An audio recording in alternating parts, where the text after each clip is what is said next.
Let me start with something that didn't make the front page this morning.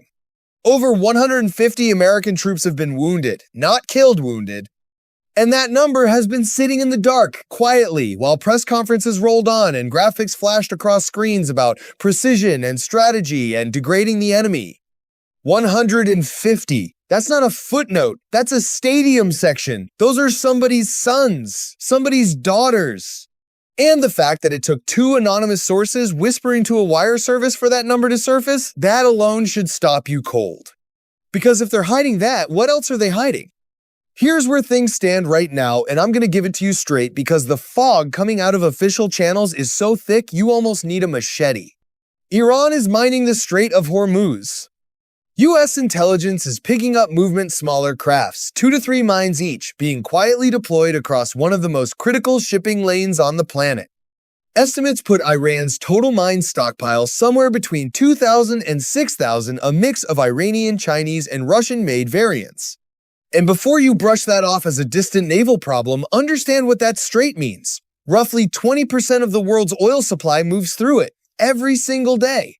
A retired U.S. Navy admiral, former Supreme Allied Commander of NATO, as decorated as they come, wrote publicly just days ago that Iran has the ability to turn the Persian Gulf into a minefield almost overnight. He wasn't speculating, he was warning. And now it appears they're doing exactly that.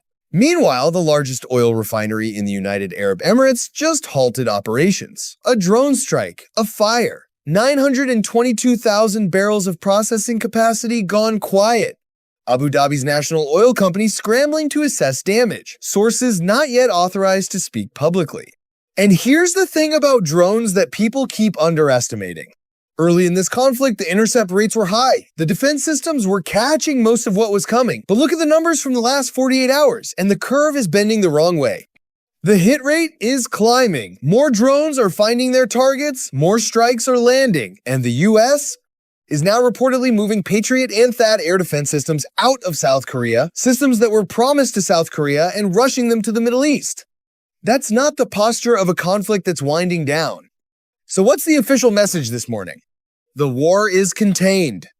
That was the word used. Contained. While a major refinery burns, while sea mines get dropped into international shipping lanes, while 150 troops sit in medical facilities and their families wait by their phones. It's worth underscoring. I see in the media banners that say, war expanding or war spread. It's actually the opposite. It's actually quite contained, and more of those countries are coming on side, recognizing that you can't live under a conventional umbrella with nuclear ambitions, with a radical regime like that.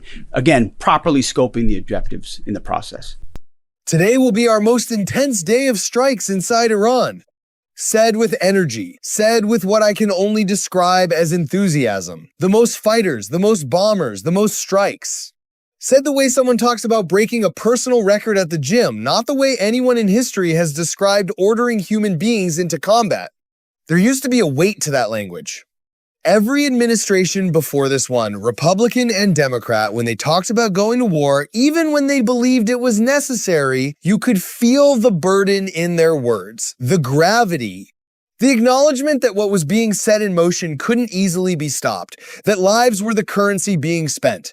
That weight is gone. Not now, not ever, not on our watch. The mullahs are desperate and scrambling.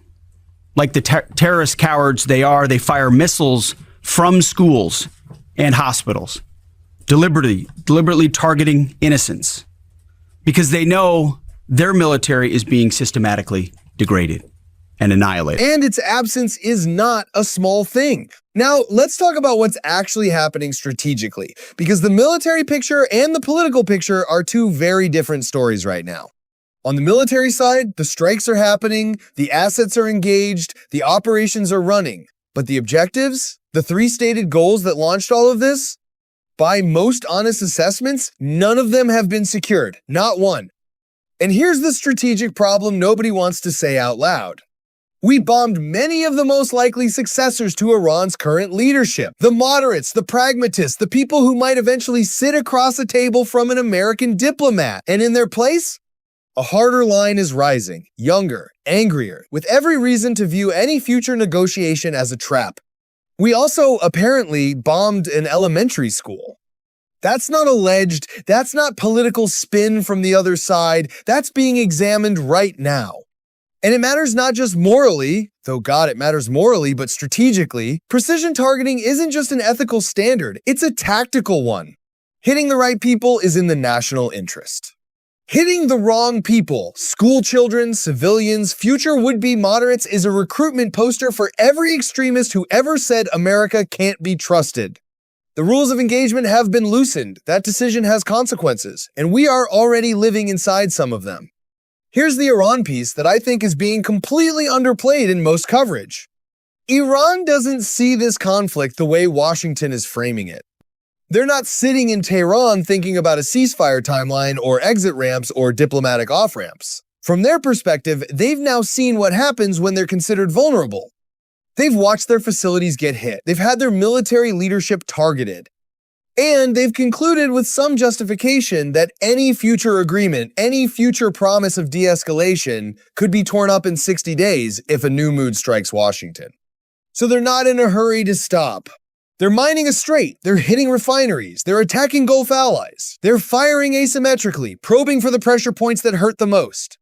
And the one they know works? Oil. The minute that strait becomes genuinely impassable, this isn't a Middle East problem anymore. This is a global economic event. Gas prices, supply chains, markets. And it doesn't matter whether America is energy independent. On paper, we are in a global market, and a global shortage hits everyone's wallet. The senator from Hawaii put it plainly, both sides of a war get a vote on when it ends. Donald Trump can declare victory tomorrow, and Iran can keep fighting anyway. And then there's Russia. The call happened. President Trump said he had a really good call with President Putin yesterday. Will Russia be aiding us in this conflict, and can you share anything on that? Well, the president, as I've said before, maintains strong relationships with world leaders, which creates opportunities and options for us in very dynamic ways. So the president said it was a good call. I was not on it, but those that were said it was a strong call, reaffirming hopefully the opportunity for some peace in Russia, Ukraine, and also a recognition that as it pertains to this conflict, they should not be involved. The Kremlin announced it before Washington did, which is its own kind of message. The readout from Moscow was practically a press release. Look who called us. And when asked, the American side confirmed it. Yeah, great call, strong call. He wants to help with Ukraine. He wants to stay out of Iran. At the same time, there are credible indications that Russia is actively helping Iran with targeting, with intelligence, with the infrastructure of this conflict.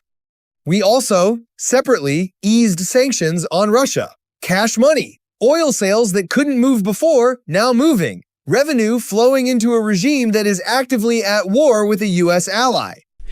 For example, today will be yet again our most intense day of strikes inside Iran. The most fighters, the most bombers, the most strikes. Intelligence more refined and better than ever. So that's on one hand. On the other hand, the last 24 hours have seen Iran fire the lowest number of missiles they've been capable of firing yet. Just the bifurcation, just the trend lines that we talked about on our first briefing. Hold both of those things in your head at once. I want to end on something that I think gets lost in the daily avalanche of updates and clips and breaking chyrons.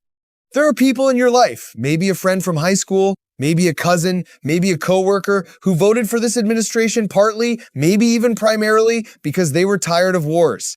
Tired of regime change. Tired of American soldiers coming home in flag-draped boxes for reasons that never quite made sense. That wasn't an unreasonable thing to want.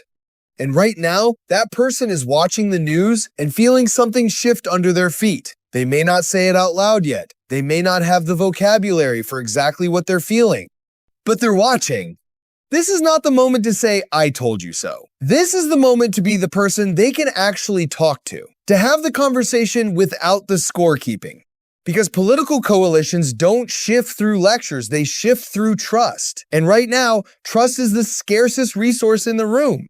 What's happening in the Middle East is serious. The lives at stake are real. The economic consequences are real. And the decisions being made about engagement rules, about targets, about who we call and what we say will echo for years past whatever this week's headline is. Pay attention, stay close to the facts, and don't let the noise make you numb. Because numb is exactly what they're counting on.